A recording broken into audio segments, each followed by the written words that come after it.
नाहीये, तुम्ही जेवा, मान नकोय. मला ती जेवण कशाला राग करताय? जेवून घ्या. मॅडम, अहो असं काय करता? माझं काय चुकलं असेल तर तुम्ही मला माफ करा. ए, तू ना उगाच सगळ्यांसमोर साळसूतपणाचा आव आणू नकोस. गप्प राहा जरा. तिच्यावर कशाला ओरडताय? तिने ताट वाढलंय, जेवून घ्या. मी तिला नव्हतं सांगितलं वाढायला, तिचं तिने वाढलंय.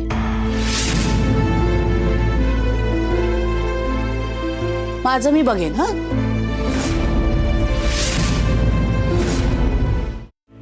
चला तू सूप कर रे.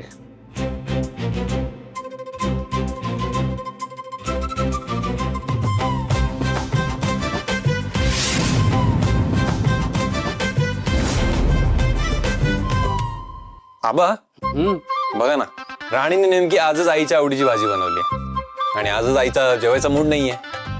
खरंच अप्रतिम झालंय जेवण. राणी, मी एक पोळी आणखीन काय ना? हो आबा, घ्या ना. अरे बापरे, जेवण जर खरंच इतकं चांगलं झालं असेल तर माझा राग आज माझाच घात करेल बहुतेक. भूक तर खूप लागली आहे. जाऊ दे, मागीला जेवायचं नसेल, तिचा मूड नसेल ना, राहू दे.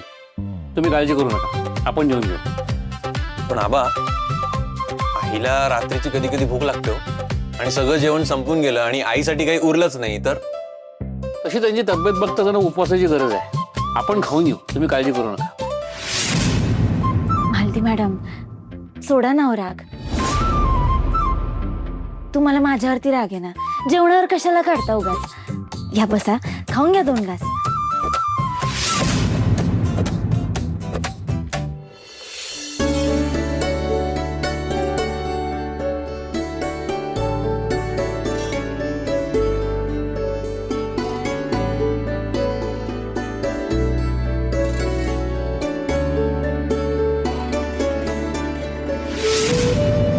बघताय काय आणि हसताय कसले? ते काय मी राणींनी बोलवलं म्हणून नाही आले. समोर अन्न वाढलेलं होतं आणि अन्नाचा अपमान नको व्हायला म्हणून बसले जेवायला. हो बर, भाजी वाढ. हो, वाटते.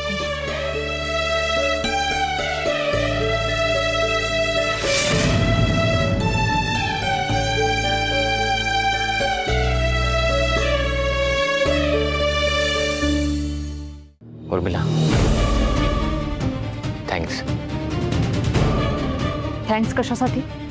तुला काय वाटलं मी आत्ता हे जे काही केलं ते तुला वाचवण्यासाठी? अजिबात नाही. तुझा ॲडिक्ट झालेला भाऊ आणि तुझी ती म्हातारी आई, ह्या दोघांनाही मी आयुष्यभर सहन करू शकत नाही. त्यापेक्षा मला तुझ्यासोबत आलेलं कधीही परवडेल, म्हणून मी हे केलं. उर्मिला, कम ऑन, मलाही त्यांच्याबद्दल ग्रेट असं काही वाटत नाही. You know that. मी तुला हेच सांगण्याचा प्रयत्न करत. एक सेकंड. लगेच खुश होऊ नकोस. मी आत्ता जे काही केलं ना ते एका अटीवर केलंय. तू काय म्हणाला होतास मला? तुला फॉरेनला सेटल व्हायचंय. तिथे फक्त आपण 2 जणच जाणार आहोत. तिथे गेल्यानंतर तुझी आई आणि भाऊ यांच्याशी आपला कुठलाही संबंध नसेल. ऑफकोर्स उर्मिला, तुला काय वाटतंय? मला त्यांच्याबद्दल काय वाटतंय? काय फिलिंग्स आहेत? ऑफकोर्स नाही यार. विक्रांत, तुझ्यासारखा खोटारडा माणूस कधीही शब्द मोडू शकतो. त्यामुळे तू जे काही बोललायस ना ते मला लिहून हवंय. ओके, मी लिहून द्यायला तयार आहे. पण माझी उद्याची डील फक्त फायनल होते प्लीज.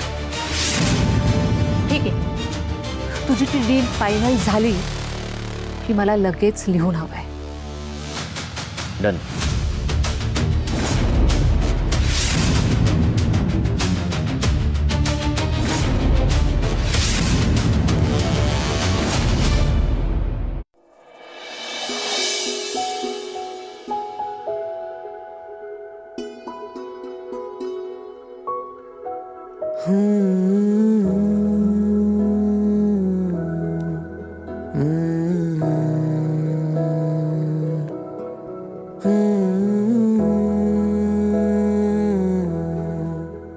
राणी, आपल्या हातून गेलेल्या गोष्टी परत मिळवायला तू किती ट्राय करतेस. मी अशीच राह, कधीच चेंज होऊ नकोस.